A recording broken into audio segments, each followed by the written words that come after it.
Fala, nação atleticana, tudo bem com vocês? O meu nome é Luiz, sejam bem-vindos ao canal Palavra do Atleticano. E no vídeo desse domingo nós vamos falar da vitória do Atlético Paranaense sobre o Cuiabá em partida válida pelo Campeonato Brasileiro. Então fiquem comigo que logo depois da vinheta a gente volta para falar tudo sobre essa partida.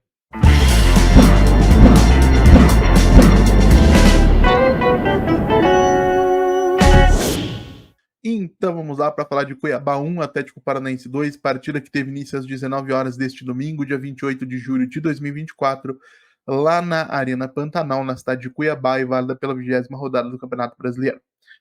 E para começar, a gente precisa destacar a manutenção do Eric pelo técnico uruguaio Martin Varini como lateral direito que se converte em volante depois de uma experimentação positiva diante do Cerro Porteño no último meio de semana.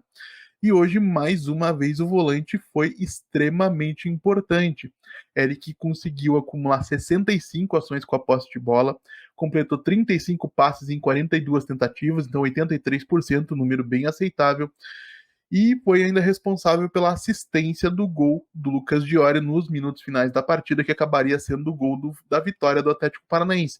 Defensivamente, ele acumulou 9 ações defensivas, ou seja, um excelente número, sendo 4 bolas rebatidas e um número impressionante de 5 desarmes. E ainda venceu 9 de 20 duelos físicos. Então o Eric, que depois de muito tempo patinando, tanto com o Osório quanto com o Cuca, inclusive no ano passado com outros treinadores, parece ter encontrado um papel afeição para ele, onde ele se sente confortável e tem voltado a jogar bem, o que é uma excelente notícia para o Atlético Paranaense. O Eric, em boa forma, é um jogador que ajuda muito. E durante todo o primeiro tempo, gente, o que a gente viu foi um Atlético Paranaense tentando manter a posse da bola e dominar o seu adversário, mesmo estando fora de casa, mesmo estando lá na Arena Pantanal. E é claro que a marcação do gol de abertura do placar pelo Julimar depois de 10 minutos acabou sendo determinante para isso, né? E vale a gente destacar também a boa jogada combinada entre o Bruno Zapelli e o Tomás Coelho na origem do lance, né, que terminou com o Coelho rolando a bola para trás do lado direito, encontrando o Julimar em condições de vencer o goleiro Walter no meio da área do Cuiabá. E dentro desse período, desses primeiros 45 minutos, a gente viu o Atlético apresentando uma certa dificuldade para sair do campo de defesa com a posse de bola, uma coisa que é fundamental dentro do modelo de jogo que o Martin Varini tem tentado implementar no Atlético. E a grande questão, gente, é que essa dificuldade ela é natural e ela é esperada. É compreensível para um elenco que tem tentado compreender e internalizar os novos conceitos de uma comissão técnica que chegou no clube há menos de 20 dias. E aí, somente a continuidade do trabalho, o tempo de trabalho no dia a dia no CT do Caju é que vão conseguir consolidar essas ideias e criar os mecanismos necessários para que o Atlético consiga sair bem do seu campo de defesa, mesmo quando pressionado, que foi o que acabou criando dificuldades no jogo de hoje, fazendo com que o Atlético perdesse, inclusive, a bola em alguns contextos perigosos.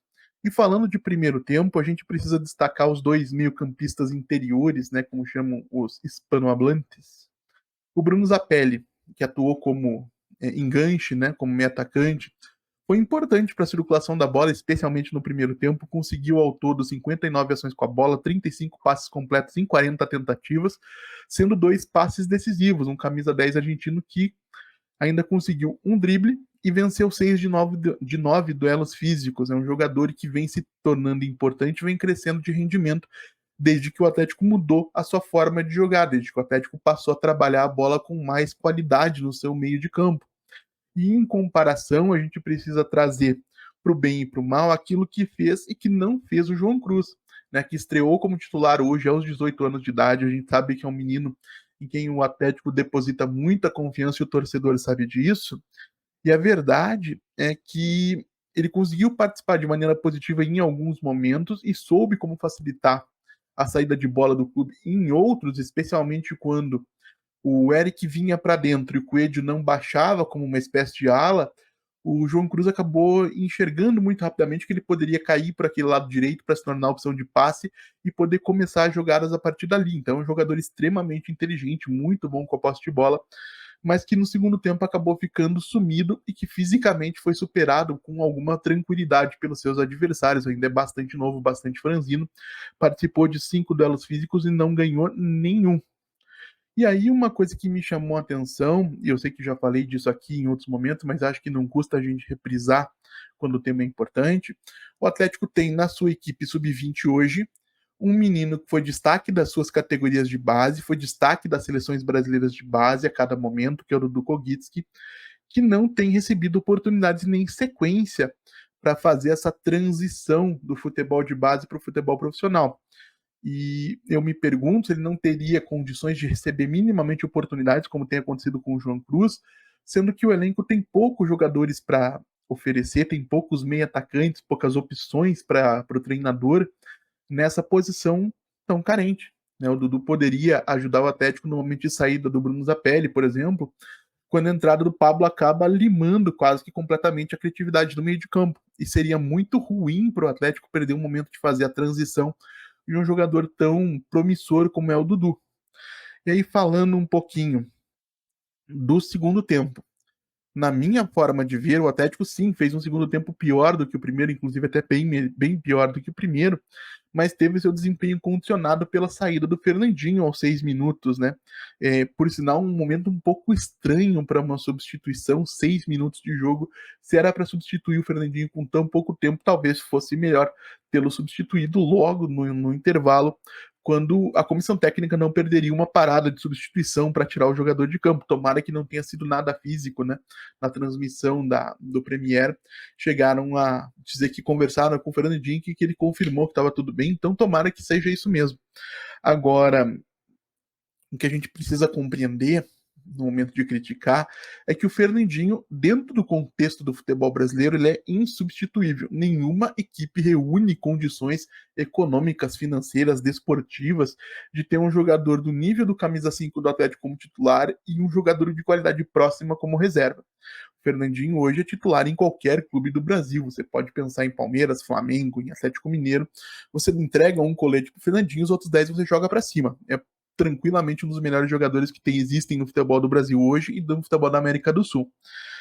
Então, se o Atlético não tem condições de ter dois jogadores como ele, da mesma maneira que nenhum outro clube da América do Sul tem, e se o Atlético tivesse a sorte de ter dois jogadores do nível do Fernandinho, os dois seriam titulares, o que a gente precisa fazer quando o Fernandinho não está em campo não é pensar em um indivíduo ou em contratar um indivíduo capaz de substituí-lo, porque isso, repito, não vai acontecer.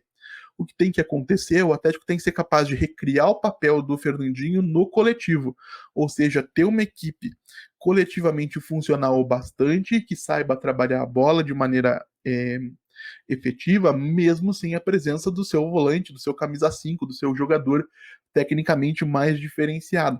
E aí a gente cai na mesma, entre aspas, armadilha do tema saída de bola. Somente a continuidade do trabalho, somente o dia a dia no CT do Caju, somente o passar do tempo é que vão construir esses mecanismos coletivos. Repito, o Martin Varini completa hoje, dia 28, 19 dias à frente do Atlético. Seria uma grande loucura imaginar que em 20 dias ele transformaria completamente a equipe, corrigiria todos os problemas e o Atlético estaria voando. Essas dificuldades são esperadas, o que a gente espera, né, para usar a mesma palavra, é que isso possa ir mudando, melhorando e se transformando para que o Atlético seja uma equipe competitiva conforme o tempo for passando. Vamos ver aqui. Outra situação importante, gente. Alguns torcedores têm questionado o Léo Link, especialmente em relação às saídas de gol e a reposição da bola em jogo. E isso é natural que seja assim. Realmente ele tem cometido alguns erros, algumas falhas. A grande questão é que isso é esperado para um goleiro que deixou de ser um reserva, por melhor que o Léo Link fosse como reserva, para assumir a titularidade. Não custa relembrar para quem pode ter se esquecido que o Bento passou por um momento de questionamentos parecido quando o Santos deixou o Atlético Paranaense para vestir a camisa do Flamengo. E isso mesmo considerando que o Santos que deixa o Atlético estava longe de ser o melhor Santos que passou pelo Furacão. Então, de minha parte, eu tenho confiança no Léo Link, mostrou qualidade em outros momentos. Sei que ele vai superar esse momento de questionamentos para se consolidar como um bom goleiro. Tô aí na torcida pelo Léo, sei que muita gente que conversou com ele me disse que ele é um cara muito bacana. E falando um pouquinho aí do jogo, para encerrar, um resultado positivo para uma equipe em reconstrução e que precisava de respirar na tabela de classificação para poder continuar mirando no pelotão de frente. Eu disse aqui antes do campeonato, disse no início da temporada, embora o José Lúcio Glombi tenha prometido um Atlético brigando pelo título brasileiro, uma competição de 38 rodadas, dificilmente vai permitir que uma equipe como o Atlético faça frente a elencos multimilionários, como o do Flamengo, como o do Palmeiras, como o do Atlético Mineiro. Agora, o Atlético, tendo a capacidade que tem, econômica, financeira, tendo a estrutura que possui e o grupo de jogadores que tem à sua disposição, tem todas as condições de sonhar, se não com um G4, com um G6, ou enfim, vai gerar um G7, um G8, como vira todo ano. O Atlético precisa, ao final da temporada do Campeonato Brasileiro, o que, a meu ver, chancela o trabalho do clube no Brasileirão, é estar na próxima edição da Copa Libertadores. E nesse momento o Atlético está na 8ª posição, poderia aí chegar a Libertadores estando nessa posição, mas o ideal, lógico, é subir para não depender de outros fatores além do seu próprio desempenho. E, lógico, essa vitória também é importante para comprar tempo e paciência do torcedor em relação ao trabalho da nova comissão técnica, que vou dizer aqui o que eu já falei em outros momentos. Não é que eu esteja garantindo o sucesso do Martin Varini, não é que eu esteja defendendo ou assegurando que ele vá conquistar títulos. Mas nesses 20 dias de trabalho do Uruguai à frente do Atlético, a gente vê um conjunto de ideias muito mais bem definidas do que aquilo que o Cuca construiu durante todo o seu período à frente do clube. Então, o início é muito positivo. A gente vê um Atlético que tenta jogar futebol, que é uma coisa que o torcedor vem pedindo há muito tempo, e que tem explorado bem alguns dos seus melhores talentos, caso do próprio Bruno Zapelli, caso do Fernandinho. Hoje deu oportunidade para o menino das categorias de base, como o João Cruz, o Lucas Diório ganhou à frente do Pablo na lista de centroavantes do Atlético, uma coisa que a torcida vinha pedindo há muito tempo, hoje marcou de novo. Então tem muita coisa positiva acontecendo. Espero que isso signifique uma continuidade da evolução da equipe, para que o Atlético nós estamos agora entrando em agosto, lá em outubro, lá em novembro, na reta final das competições, possa ser uma equipe pronta e consistente no momento de competir nas principais competições, né, especialmente na Copa do Brasil e da Copa Sul-Americana. E, como eu disse aqui no último vídeo, ou nos últimos vídeos, tempo é a palavra-chave. É ele que vai trazer tudo isso de positivo que a gente tem esperado. E falando em chave, agora a gente muda a chave de Campeonato Brasileiro para a Copa do Brasil. Na próxima quarta-feira, o Atlético recebe o Red Bull Bragantino na Liga Arena, na partida de abertura das oitavas de final. Vamos torcer para que o time faça uma boa partida, apresente ainda mais melhoras do que a gente viu hoje lá em Cuiabá, para que o Atlético possa seguir vivo na competição, porque seguindo vivo na competição, o Atlético pode chegar a se tornar um forte candidato ao título, quando daqui um mês, 2 meses, 3 meses do trabalho da comissão técnica se consolidar. Mas quero saber também a opinião de vocês, claro. Deixem aí nos comentários quem foi bem no jogo de hoje, quem foi mal, do que vocês gostaram, do que não gostaram. Como eu sempre digo aqui, eu leio todos os comentários e respondo todos. E se você está chegando agora, eu vou pedir que você deixe o seu like, se inscreva no canal, compartilhe conteúdo em redes sociais. A gente volta a falar da Atlético Paranaense amanhã aqui no canal Palavra Atleticano. Muito obrigado mais uma vez pela atenção de todos e até a próxima.